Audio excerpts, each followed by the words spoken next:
Welcome to Nexus 7, Dr. Reed, Commander Ortiz said, her firm handshake betraying Earth military precision despite the station's scientific purpose.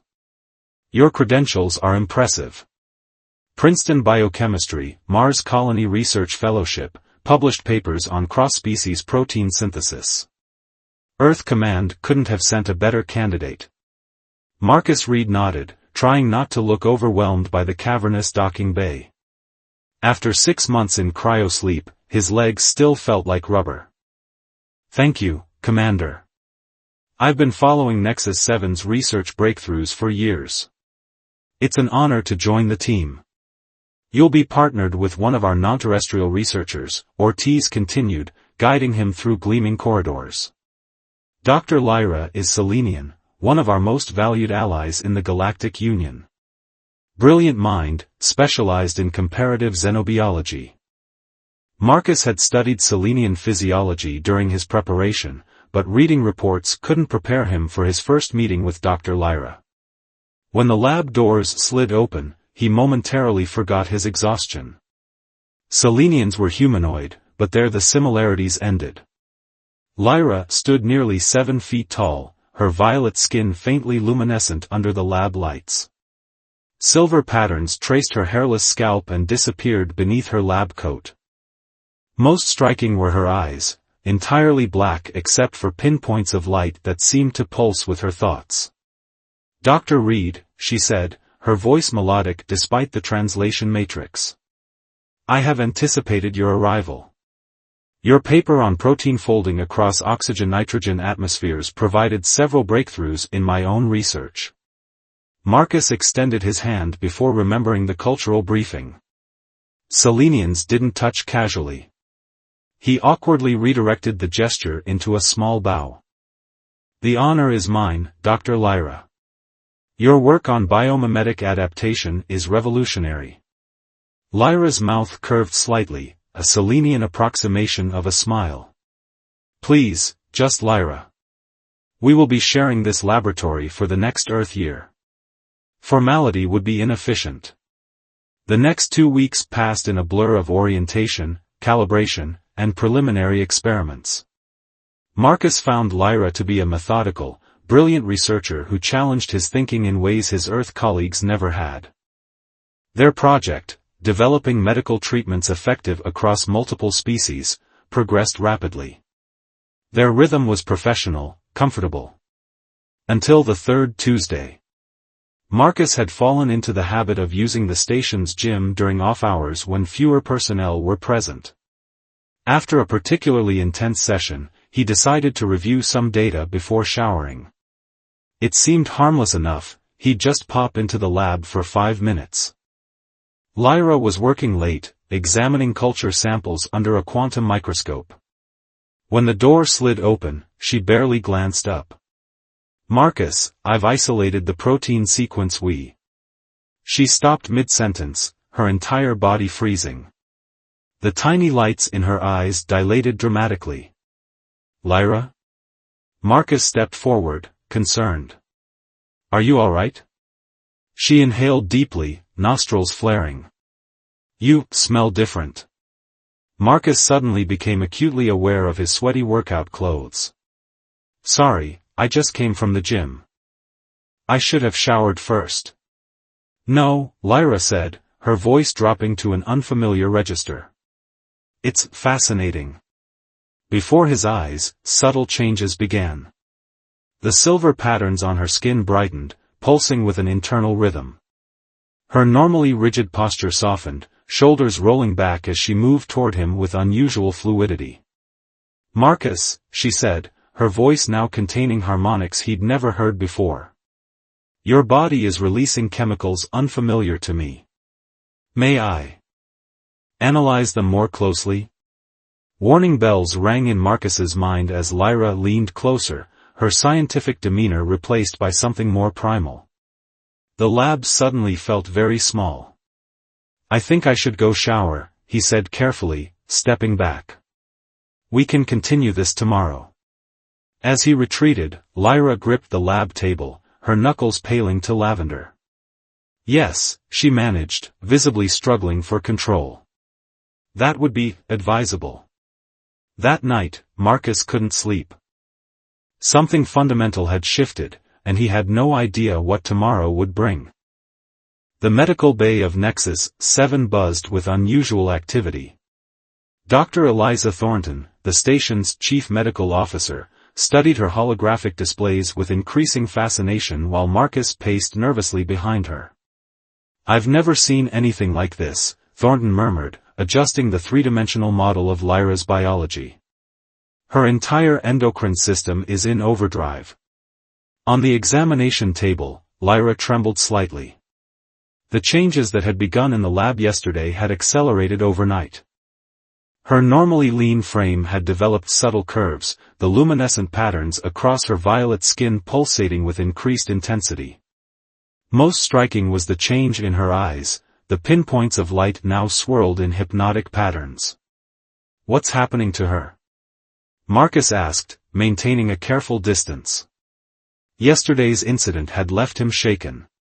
"According to the Selenian medical database, she's entering Vashena," Thornton replied, pronouncing the alien term carefully. "It's a reproductive cycle their species experiences, but it's typically triggered by specific environmental conditions on their homeworld, seasonal changes, atmospheric composition shifts." Lyra's voice came out huskier than normal. "This should not be happening here. Not on this station. Not now." Marcus avoided looking directly at her.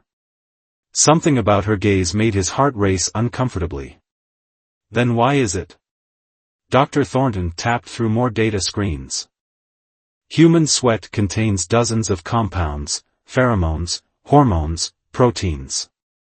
My guess is something in your particular biochemical makeup triggered her reproductive receptors." "But I've been working with humans for 3 orbital cycles," Lyra protested, sitting up despite Thornton's attempts to keep her still. Her movements had become more fluid, almost predatory. "I've never reacted this way before." "Biochemistry is highly individual," Thornton explained. "Just as humans have different blood types or genetic markers, your species likely has different sensitivity profiles." She turned to Marcus. "Something specific to your chemistry is compatible with her biology in ways we haven't encountered before." Marcus ran a hand through his hair, uncomfortably aware of Lyra tracking the movement. "So what happens now? Will it just wear off?" The silence that followed was answer enough.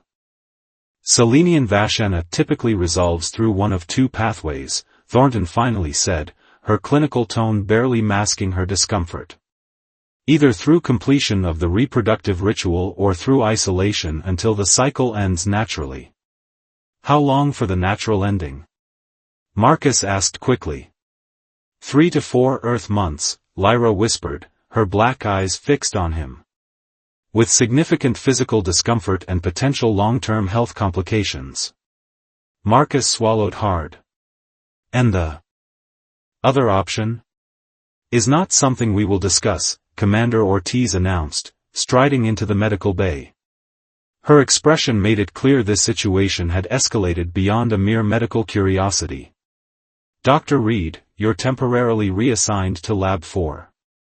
Dr. Lyra will continue your joint research with remote assistance when possible." Lyra stood suddenly, her height imposing as she faced the commander. "This is unnecessary. I maintain full cognitive control." As if to contradict her words, the silver patterns across her skin pulsed brightly when Marcus shifted position. She closed her eyes momentarily, visibly struggling for composure. "Station protocols are clear," Ortiz replied firmly. "Any condition affecting judgment or creating potential diplomatic complications must be managed with appropriate containment procedures."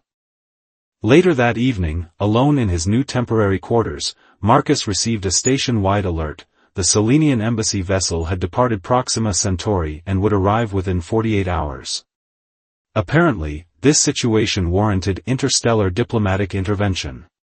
His communication panel chimed with an incoming message. Lyra's face appeared on screen, the background showing her private quarters rather than the lab. The changes in her appearance had progressed, her features somehow softer yet more intense, the patterns on her skin forming intricate designs he'd never seen before. "Marcus," she said, her voice containing harmonics that made his skin tingle even through the speaker. "We should talk about what's happening." "What's happening to me?" She leaned closer to the screen. "What you're doing to me." Marcus knew he should terminate the call. Station protocols were explicit about maintaining distance during her condition. Instead, he found himself leaning toward the screen, strangely captivated by the swirling lights in her eyes. "Tell me what you need," he heard himself say. Her answer would change everything. The Selenian diplomatic shuttle docked with Nexus 7 with none of the usual ceremony. Ambassador Nyril swept into the station's conference room flanked by 2 attendants, their formal robes marking this as an official intervention rather than a casual visit. Commander Ortiz had assembled the station's senior staff. Marcus sat uncomfortably at the far end of the table, acutely aware that he was the cause of this interstellar incident. "The situation is unfortunate but not unprecedented," Ambassador Nyril stated after reviewing the medical reports. Unlike Lyra, the ambassador's skin was a deeper indigo, marked with silver patterns denoting high status in Selenian society. There have been 17 documented cases of premature Vashena triggered by non-Selenian biochemistry in the past century. "Then there must be established protocols," Commander Ortiz responded, her relief evident. "We'll implement whatever measures your government recommends." The ambassador's expression remained impassive. In 16 cases, the cycle was resolved through traditional completion. In one case, the affected individual chose isolation. She did not survive. A heavy silence fell over the room. Dr. Thornton broke it first. "Are you saying this condition is potentially fatal?" "Selenian physiology is not designed to sustain Vashena without resolution," one of the attendants explained, consulting a data tablet. "After approximately 30 Earth days, organ systems begin to fail as the body consumes itself to maintain the heightened state." Marcus felt ill. "And traditional completion means physical union," the ambassador stated bluntly. "Your pheromones triggered this response in Dr. Lyra. Her body has reconfigured itself specifically for compatibility with your genetic material." Commander Ortiz pinched the bridge of her nose. "This goes well beyond standard first contact protocols. Earth Command will need to be consulted. There are ethical considerations, consent issues." "I understand human sensibilities differ from our own," Ambassador Nyril interrupted. "However, I must emphasize that Dr. Lyra's condition will worsen rapidly. Already she has refused nutrition and proper rest." Marcus remembered their brief call 2 nights ago, how different she had looked, how her voice had affected him even through the communication system. He hadn't seen her since. Station security had restricted her to her quarters when she'd attempted to access his new lab yesterday. "Can I speak with her?" he asked suddenly, drawing surprised looks from around the table. The ambassador studied him carefully. "She has specifically requested this as well. However, proximity will likely accelerate her condition." "I understand the risks," Marcus insisted. "But I need to hear from her directly." An hour later, Marcus entered a specially prepared observation room. A transparent partition separated him from Lyra, who sat rigidly in a chair on the other side. The changes in her were shocking. Her violet skin now shimmered with iridescence, the silver patterns forming complex, almost hypnotic designs. Her body had transformed dramatically, curves accentuated in ways that seemed designed to appeal specifically to human aesthetic preferences. "Marcus," she said, her voice resonating through the speaker system with harmonics that made his heart race. "They should not have brought you here. It makes it harder." "I needed to see you," he replied, fighting the strange pull he felt toward her. "To understand what's happening." Lyra pressed a hand against the partition. "My people see Vashena as sacred, the alignment of biology and destiny. When it happens naturally, it's celebrated." Her eyes, with their now swirling lights, fixed on his. But this is different. Unexpected. You owe me nothing. They said you could die, Marcus said bluntly. A small smile curved her lips. Always the scientist, concerned with data. She leaned closer to the partition. Yes, possibly. But I would never hold you to Selenian customs. My biology's response to yours was unpredictable. An evolutionary quirk. Marcus found himself mirroring her, moving closer to the transparent barrier between them. What do you want, Lyra? Not what your customs dictate or what the ambassador recommends. What do you want? The swirling lights in her eyes intensified. I want you, Marcus Reed. In ways I never anticipated. In ways that confuse and frighten me. Her voice lowered. But what I want and what is right may be different things. As their eyes met through the barrier, Marcus realized his decision was already made. The only question was how to navigate the complex web of regulations, ethics, and interspecies protocols that stood between them.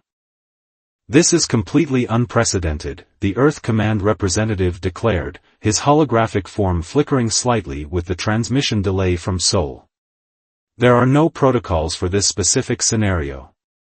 The secure communication chamber felt increasingly claustrophobic as Marcus sat through his third video conference in as many hours. After speaking with Lyra, he had requested direct consultation with both Earth authorities and Selenian elders. With respect, Director Chen, that's not entirely accurate, Marcus countered, pulling up research he'd compiled overnight. There have been 17 prior cases of non-Selenian triggered Vashena. 16 were resolved through traditional means. The director's expression hardened. Those cases didn't involve Earth citizens or Earth Command personnel. We're navigating uncharted diplomatic territory here. On a second screen, Elder Vox of the Selenian High Council observed with characteristic patience. The ancient Selenian skin had faded to pale lavender with age, the silver patterns dulled but intricate with accumulated wisdom marks. Perhaps I might offer perspective, the elder interjected gently. In Selenian culture, Vashena is not merely a biological function but a spiritual alignment. When it occurs naturally between Selenians, both parties have already formed a deep mental connection. The physical manifestation merely confirms what the spirit already knows. Director Chen frowned. That's precisely my concern. This wasn't a natural occurrence but a biochemical accident. Dr. Reed's decision could establish precedent for future human-Selenian interactions. My decision, Marcus emphasized, frustration mounting. Not Earth commands. This involves my body and Lyra's life. The conversation circled endlessly, bureaucratic concerns clashing with cultural traditions and ethical considerations. By the time both transmissions ended, Marcus felt no closer to resolution. Commander Ortiz found him later in the observation deck, staring out at the swirling nebula that surrounded Nexus 7. The cosmic gases painted purples and silvers across the viewport, colors that now reminded him painfully of Lyra. Dar. Thornton says her condition is deteriorating faster than projected, Ortiz said without preamble. The ambassador is preparing for medical evacuation to their homeworld, but she may not survive the journey. Marcus continued staring at the nebula. And if she does reach Selenian, what then? She explained their treatments, chemical sedation until her body eventually resets. Months of suffering with potential permanent damage. There's no good answer here, Ortiz admitted, uncharacteristic uncertainty in her voice. Earth Command is concerned about exploitation, coercion, consent across different biological imperatives. The Selenians view this through their cultural lens where Vashena represents cosmic alignment. And what about what Lyra wants? Marcus asked quietly. What about what I want? Ortiz studied him carefully. Is that what this is about? Do you have feelings for her, beyond this biological situation? The question struck him unexpectedly. In the chaos of diplomatic negotiations and medical crises, he hadn't fully examined his own emotions. He and Lyra had worked side by side for weeks before this incident. He respected her brilliance, enjoyed her unique perspective, found himself thinking about her during off hours. "I don't know," he answered honestly. "But I know I can't let her suffer when I could prevent it." Ortiz nodded slowly. "Then perhaps that's your answer." She straightened her uniform. "As commander of this station, I need to follow protocols. As a human being." She paused. "Sometimes the right decision isn't found in any manual." Later that night, Marcus made his way to the medical bay where Lyra had been transferred as her condition worsened. Dr. Thornton intercepted him at the entrance. "She's conscious but weakened," Thornton warned. "Whatever you're planning, it needs to happen soon." Through the observation window, Marcus could see Lyra's transformed body on the medical bed, monitoring equipment tracking her failing systems. The silver patterns on her skin pulsed weakly, desperately trying to maintain the state her biology demanded. "I've made my decision," he told Thornton quietly. "I just need to know one thing: is this truly what she wants, or just her biology speaking?" Thornton's expression softened with unexpected compassion. "In my medical opinion, it's both. Just as human attraction is both chemical and emotional." She placed a hand on his shoulder. "The distinction may matter to Earth Command, but I'm not sure it matters to her. Or to you." Marcus nodded, his path suddenly clear.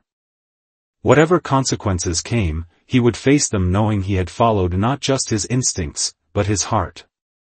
3 months later, Marcus stood in the newly expanded xenobiology lab, carefully analyzing culture samples. The joint human-Selenian research project had progressed rapidly since operations resumed, yielding breakthroughs in cross-species medical treatments that had earned attention throughout the Galactic Union.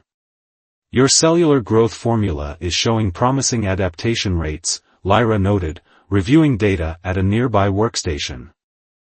Her appearance had stabilized since her Vashena had resolved, the extreme manifestations had receded, but subtle changes remained.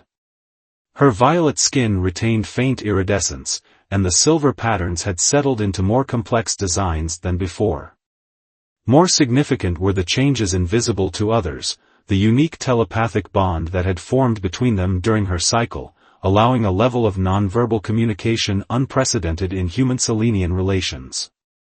"The ambassador is arriving at 1400 hours, Marcus reminded her, sensing her awareness shift momentarily to the upcoming meeting. Lyra nodded, a gesture she'd adopted from human colleagues. "The new protocols should be finalized today."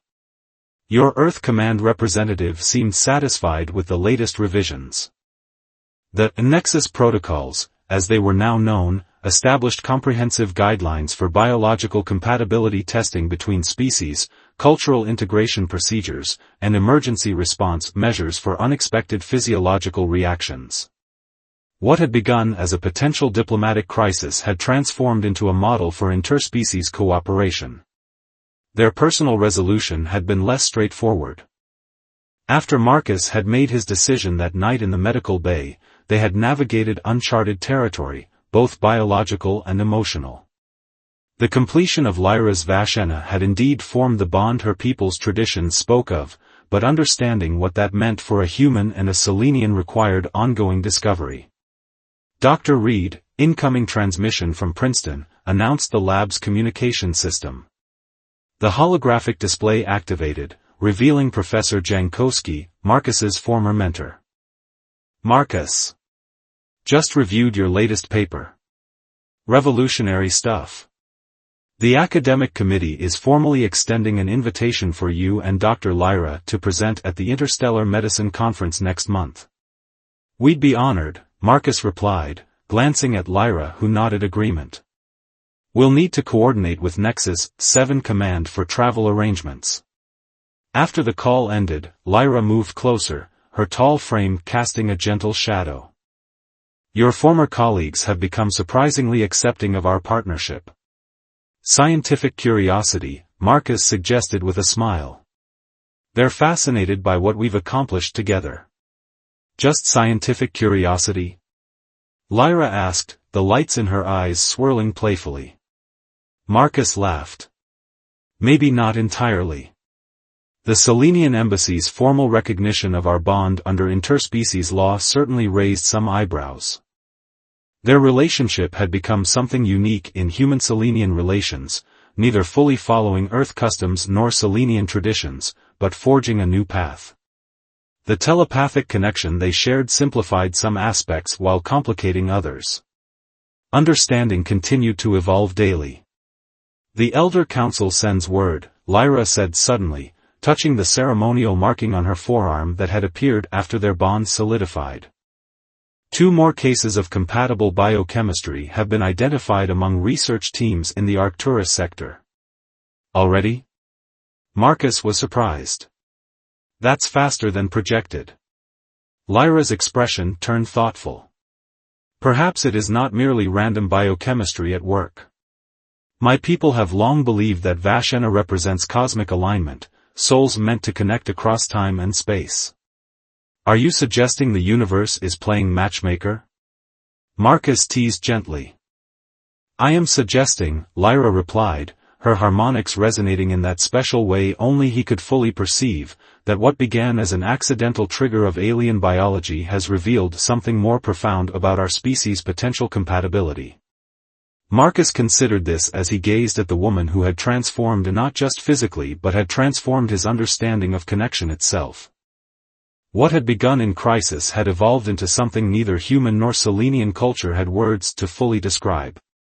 As the station rotated, the nebula came into view through the lab viewport, casting familiar purples and silvers across their workspace.